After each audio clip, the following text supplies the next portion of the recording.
तो आज हम राजस्थान की एक मिली-जुली मतलब एक बड़ी तस्वीर देखने वाले हैं। हमारे पास कुछ सरकारी रिपोर्ट है, कई समाचार लेख हैं और बोर्ड परीक्षाओं जैसी कुछ ज़रूरी सूचनाएं भी हैं। अच्छा। मकसद ये है कि इन अलग-अलग धागों को एक साथ बुनकर ये समझें कि इस वक्त राजस्थान में असल में हो क्या रहा है। बिल्कुल। शिक्षा से लेकर पर्यावरण और खेल तक हम एक बड़ी तस्वीर बनाने की कोशिश करेंगे।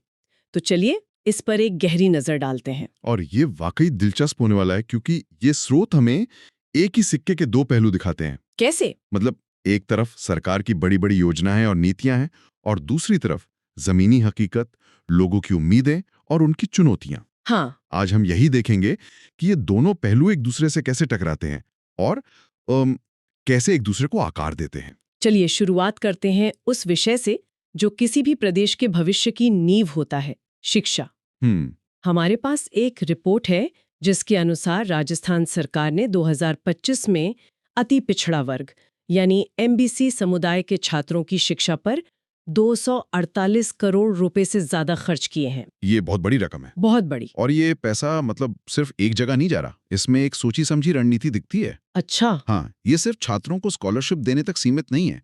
जैसे देवनारायण योजना के तहत 102 करोड़ रुपए से ज्यादा तो 11वीं और उससे आगे की पढ़ाई के लिए छात्रवृत्ति पर खर्च हुए। और कुछ 7 करोड़ रुपए छठी से 10वीं के छात्रों के लिए भी। बिल्कुल, लेकिन इससे भी आगे की बात है। मतलब ये सिर्फ तात्कालिक आर्थिक मदद नहीं है। नहीं, सरकार आवासीय विद्यालय बना रही है, गुरुकुल योजना के तहत बच्चों को अच्छे निजी स्कूलों में भेज रही है और आईटीआई संस्थानों के जरिए तकनीकी ट्रेनिंग पर भी ध्यान दे रही है। अच्छा। करौली और भरतपुर में तो खास तौर पर लड़कियों के लिए कॉलेज और हॉस्टल भी बनाए गए हैं। तो मतलब सोच सिर्फ स्कॉलरशिप देकर काम खत्म करने की नहीं है।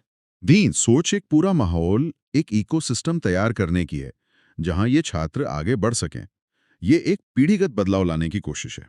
और इसी कोशिश का एक ठोस नतीजा काली बाई भील स्कूटी योजना में दिखता है। हाँ, ये योजना तो सीधे तौर पर लड़कियों को हाई एजुकेशन के लिए प्रोत्साहित करती है। सही बात है। एक स्कूटी मिलना शायद कई लड़कियों के लिए कॉलेज जाने और न जाने के बीच का फर्क तय करता होगा। निश्चित रूप से। और इसके नियम भी काफी सीधे हैं। छात्रा राजस्थान की रहने वाली हो। परिवार की सालाना आय 2.5 लाख रुपए से कम हो। हाँ, और उसने 2024 में 12वीं की परीक्षा पास की हो। आरबीएसई बोर्ड से 65% और सीबीएसई से 75% से ज्यादा अंक। आवेदन प्रक्रिया भी ऑनलाइन है। हाँ, लेकिन इसमें एक पेचीदगी है जिसका ध्यान रखना होता है। वो क्या है? आवेदन करते समय विभाग का चुनाव अपनी जाति के वर्ग के अनुसार करना होता है। जैसे सामान्य या ओबीसी वर्ग की छात्राएं कॉलेज शिक्षा विभाग में आवेदन करेंगी। और एससी वर्ग की छात्राएं सामाजिक न्याय विभाग में। बिल्कुल। ये छोटी सी जानकारी है, लेकिन इसके बिना आवेदन रद्द हो सकता है। तो एक तरफ सरकार मौके बना रही है, प्रोत्साहन दे रही है, लेकिन दूसरी तरफ ऐसा लगता है कि सिस्टम खुद ही युवाओं के रास्ते में कुछ रोड़े अटका रहा है। हम्म।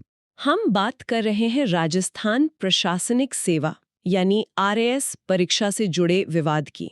हाँ, ये एक बड़ा मुद्दा बन गया है।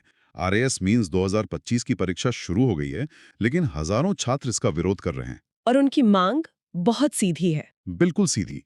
पहले आरएएस 2023 के अंतिम परिणाम और उसकी उत्तर पुस्तिकाएं जारी की जाएं, उसके बाद अगली परीक्षा हो। ये मांग क्यों उठ रही है? इसमें समस्या क्या है? समस्या है समय की, टाइमिंग की। 2023 भर्ती के इंटरव्यू और 2025 की मेंस परीक्षा लगभग एक ही समय पर हो रही हैं। ओहो।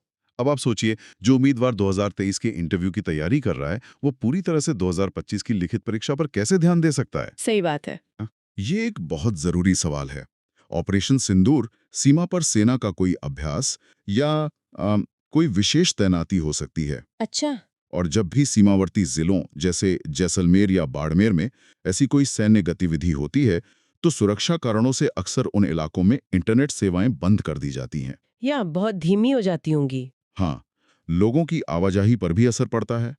तो ऐसे में जो छात्र ऑनलाइन पढ़ाई कर रहे हैं, उनका तो पूरा रूटीन बिगड़ जाता है। समझ गई। तो ये एक और उदाहरण है कि कैसे बाहरी परिस्थितियां छात्रों की मेहनत पर पानी फेर सकती हैं।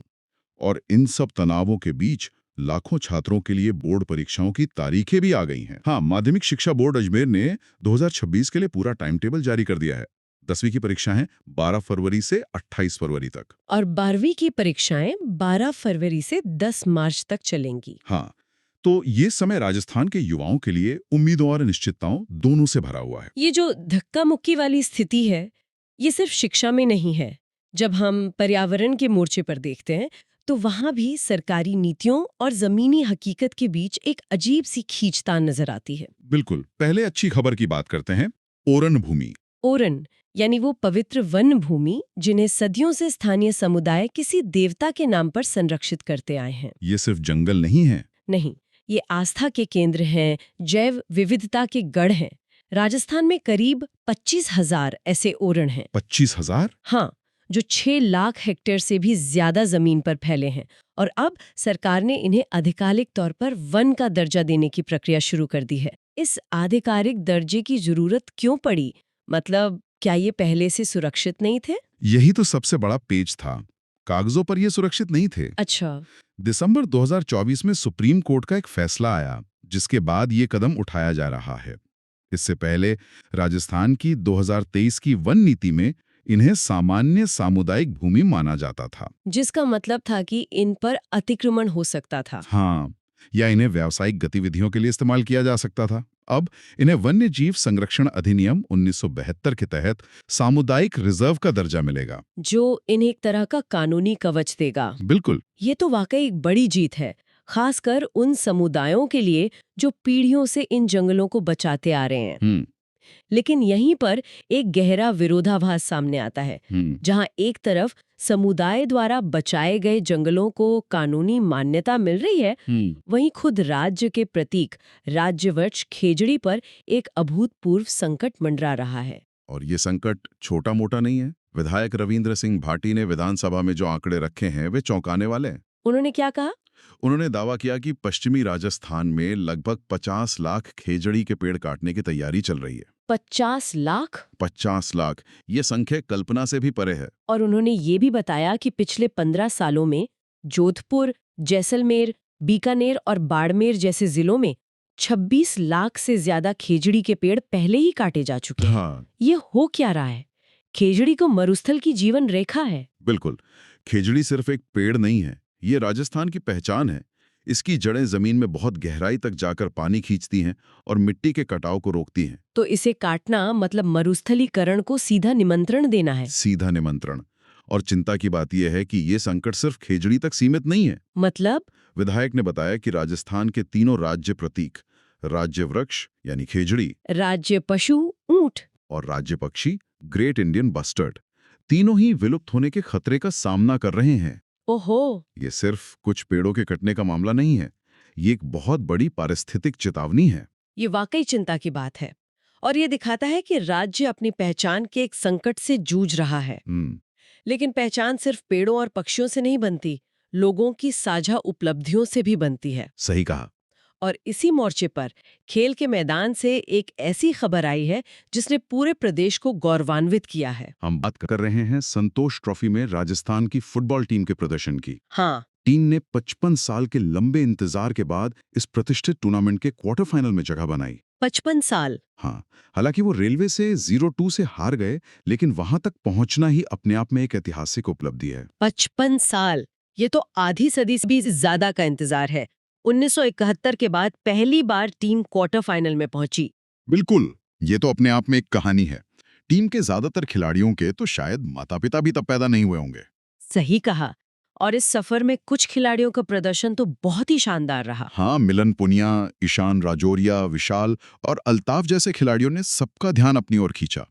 ये सफलता दिखाती है कि अगर सही दिशा में मेहनत की जाए तो नतीजे मिलते हैं।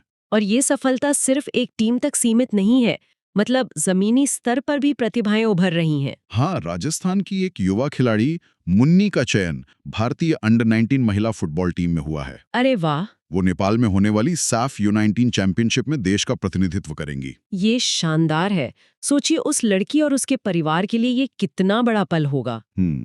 ये दिखाता है कि संतोष ट्रॉफी की सफलता कोई तुक्का नहीं है, जमीनी स्तर पर प्रतिभा मौजूद है, जिसे बस सही मौके और मंच की जरूरत है।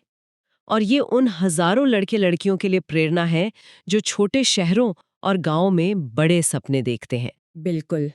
और अंत में जरा मौसम पर एक नजर डालते हैं, जो शायद राजस्थान के इस पूरे मिजाज को बखूबी बयां करता है। अप्रत्याशित, विविध और एक ही समय में कई रंग दिखाने वाला। और इसकी वजह है पश्चिमी विक्षोभ। मतलब सरल भाषा में कहें तो ये भूमध्य सागर से आने वाली नम हवाएं हैं जो सर्दियों में उत्तर भारत में बारिश और बर्फबारी लाती हैं। और राजस्थान में? इनका असर मौसम को एकदम अनप्रिडिक्टेबल बना देता है। हाँ, जैसे आज यानी 3 फरवरी 2026 को 7 जिलों में बारिश का येलो अलर्ट है और 17 जिलों में घने कोहरे की चेतावनी है। और तापमान में जो अंतर है वो तो कमाल का है। हाँ, एक तरफ बाड़मेर में दिन का तापमान 28.5 डिग्री सेल्सियस तक पहुंच गया, जो लगभग गर्मी का एहसास देता है। वहीं दूसरी तरफ पाली में रात का तापमान 6.4 डिग्री सेल्सियस दर्ज किया गया, जो काफी ठंडा है। एक ही दिन में एक ही प्रदेश में इतनी ज्यादा विविधता, यही राजस्थान की खासियत है। तो इन सभी स्रोतों को मिलाकर जो तस्वीर उभरती है वो एक ऐसे राज्य की है जो कई विरोधाभासों के साथ जी रहा है। एक तरफ युवाओं की शिक्षा पर करोड़ों रुपए का निवेश हो रहा है, उन्हें आगे बढ़ाने के लिए स्कूटी दी जा रही है, तो दूसरी तरफ प्रशासनिक देरी के कारण वही युवा सड़कों पर प्रदर्शन करने को मजबूर हैं। पर्यावरण के क्षेत्र में भी यही कहानी है। सदियों से समुदाय जिन ओरणों को बचाते आए, उन्हें अब जाकर कानूनी सुरक्षा मिल रही है, जो एक ऐतिहासिक कदम है। हाँ, लेकिन आधुनिक विकास की जरूरतों के नाम पर राज्य की पहचान बन चुके खेजड़ी के पेड़ों पर आरियां चलने को तैयार हैं। खेल के मैदान पर 55 साल बाद मिली सफलताएं एक सामूहिक गौरव का एहसास कराती हैं, नई उम्मीद जगाती हैं, जबकि मौसम की अनिश्चितता रोजमर्रा की जिंदगी का एक स्थायी हिस्सा है। ये विश्लेषण एक विचारणीय प्रश्न छोड़ जाता है। आज की चर्चा से यह स्पष्ट है कि राजस्थान में बदलाव की दो बड़ी ताकतें एक साथ काम कर रही हैं। एक है सरकार की नीतियां और योजनाएं जो ऊपर से नीचे की ओर आती हैं, और दूसरी है समुदाय की अपनी पहल और दबाव जो नीचे से ऊपर की ओर जाता है। हाँ, चाहे वो ओरंड बचाने वाले ग्रामीण हों या अपने हक के लिए प्रदर्शन करते छात्र। सोचने वाली बात यह है कि राजस्थान के भविष्य को आकार देने में इन दोनों में से कौन सी शक्ति ज्यादा प्रभावशाली साबित होगी।